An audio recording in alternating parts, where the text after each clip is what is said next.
ਮਾਹਿਰਾਂ ਦਾ ਮੰਨਣਾ ਹੈ ਕਿ ਕੈਨੇਡੀਅਨ ਬਾਰਡਰ ਉੱਤੇ ਪਾਬੰਦੀਆਂ ਵਿੱਚ ਢਿੱਲ ਦੇਣ ਨਾਲ ਓਨਟਾਰੀਓ ਵਿੱਚ ਹੁਣ ਕੋਵਿਡ-19 ਦੀ ਚੌਥੀ ਵੇਵ ਆ ਕੇ ਰਹੇਗੀ।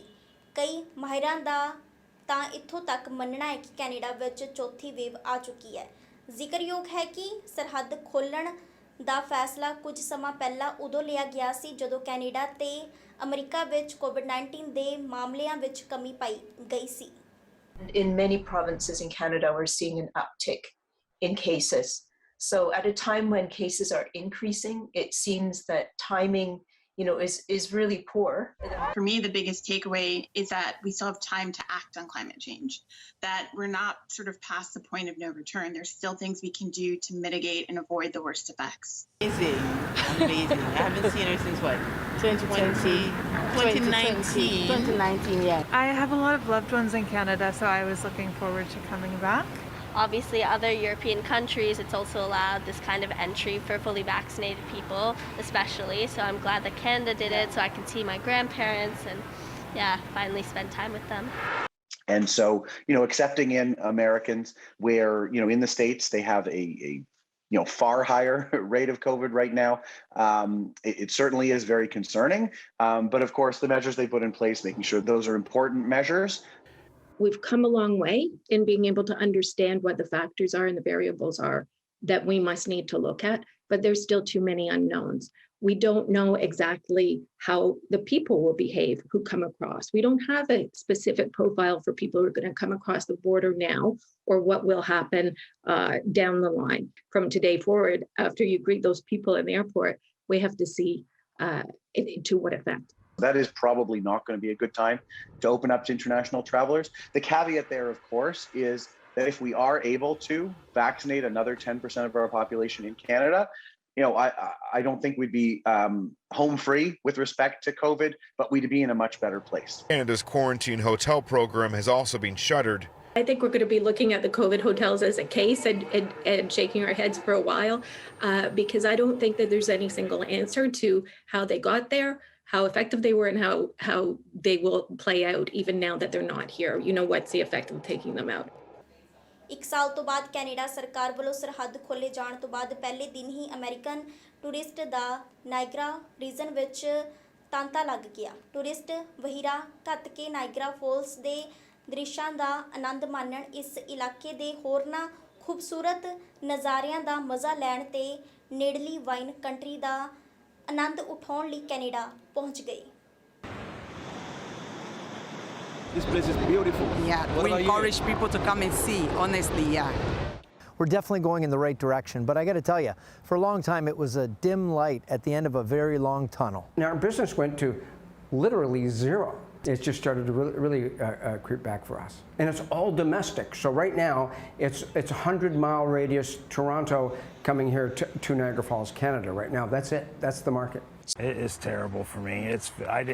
I came here in hopes of starting a life with her and starting a dream, and it's very hard to go every day without having her in my life. Oh, it's terrible. I had no hopes of, no energy to do anything, and just give up. That's all I want. So it pains me all the time to know that he's there. We reached here at 5:55 in the morning. Worth the wait. We're going to our cottage. Just moving for school. Been almost 2 years. So grandparents, great-grandparents for the kids. After 1 year, I'm going to visit my family. I'm excited. I'm beyond emotional. To me, we're not ready for this widespread travel. We also have to make sure that this variant isn't just particularly hard on children. And to me, that question hasn't been fully answered yet. If you're going to take a first step in opening the border, this would be an appropriate first step to do so. This is about as safe as it gets and as cautious as it gets. ਇੱਕ ਵਾਰ ਫਿਰ ਤੋਂ ਗੋਲੀਬਾਰੀ ਦੀ ਘਟਨਾ ਸਾਹਮਣੇ ਆਈ ਹੈ। Toronto ਵਿੱਚ highway 400 ਨੇੜੇ 3 ਗੋਲੀਆਂ ਲੱਗਣ ਕਾਰਨ ਇੱਕ ਵਿਅਕਤੀ ਗੰਭੀਰ ਰੂਪ ਵਿੱਚ ਜ਼ਖਮੀ ਹੋ ਗਿਆ। ਇਸ ਸਮੇਂ ਉਹ ਹਸਪਤਾਲ ਵਿੱਚ ਜੇਰੇ ਇਲਾਜ ਹੈ। ਦੇਸ਼ ਅੰਦਰ ਗਨ ਹਿੰਸਾ ਤੇ ਕਾਬੂ ਪਾਉਣ ਲਈ ਸਖਤ ਕਾਨੂੰਨ ਦੀ ਮੰਗ ਕੀਤੀ ਜਾ ਰਹੀ ਹੈ। There's things to do on a provincial and a municipal level, but the law on firearms is a federal law. A handgun is a restricted weapon. It should be very hard to get licensed to have one. Our neighboring countries, you know, just outside the border, which is a very, very permeable border, there are more guns than people. And guns are, you know, crisscrossing the border all the time. What we're seeing in Montreal must be tackled down by police activities, and I mean police repression, because it's criminality at a very, very dangerous level. Right now, he just have to show his license. The seller will call the RCMP saying that I saw the license of Mr. Tel and Tel. Each year, we don't do something. It's more and more complex to reinstore new controls because there's more and more handguns, more and more restricted weapon in the streets. Canadian business community Quebec ਸਰਕਾਰ ਵੱਲੋਂ ਕਾਇਮ ਕੀਤੇ ਗਏ ਦੇਸ਼ ਦੇ ਪਹਿਲੇ vaccine passport system ਦੀ ਹਮਾਇਤ ਵਿੱਚ ਹੈ। ਕੈਨੇਡੀਅਨ ਚੈਂਬਰ ਆਫ ਕਮਰਸ ਦਾ ਕਹਿਣਾ ਹੈ ਕਿ ਵੈਕਸੀਨ ਪਾਸਪੋਰਟ ਜਾਂ ਡਿਜੀਟਲ ਵੈਕਸੀਨੇਸ਼ਨ ਸਰਟੀਫਿਕੇਟਸ ਭਵਿੱਖ ਵਿੱਚ ਮਹਾਮਾਰੀ ਤੋਂ ਬਚਣ ਵਿੱਚ ਮਦਦ ਕਰਨਗੇ। We don't know if our businesses are going to survive. So it's been really tough. And yeah, right now all we can do is keep trying. If a vaccine passport would help be able to keep businesses open, especially if we do, you know, potentially go into another wave, then I mean, let's do it. If cases start to rise, if hospitalizations start to rise, if the healthcare system is getting threatened with being overwhelmed, and you want to keep things going, that's a potential option to do so. The unvaccinated population is really going to drive healthcare demand. Really what we do today in terms of making sure we get people vaccinated, even that first dose for people, is going to define what happens in a few months in terms of our healthcare demand. Everyone get vaccinated and then we can get through this. Yeah, I'm for the passports at this point. Yeah, just because it's a pandemic, you know. We need ID for everything now. So identification, we need it to go on a plane. I'm going on to Calgary tomorrow, so I'm going to need to show ID. If you got a wallet, you got a card in it, what's the big deal, right? We want to keep all of us as safe and healthy as possible. And if somebody doesn't have it, I think there are lots of places they should not be admitted to. So I'm in favor.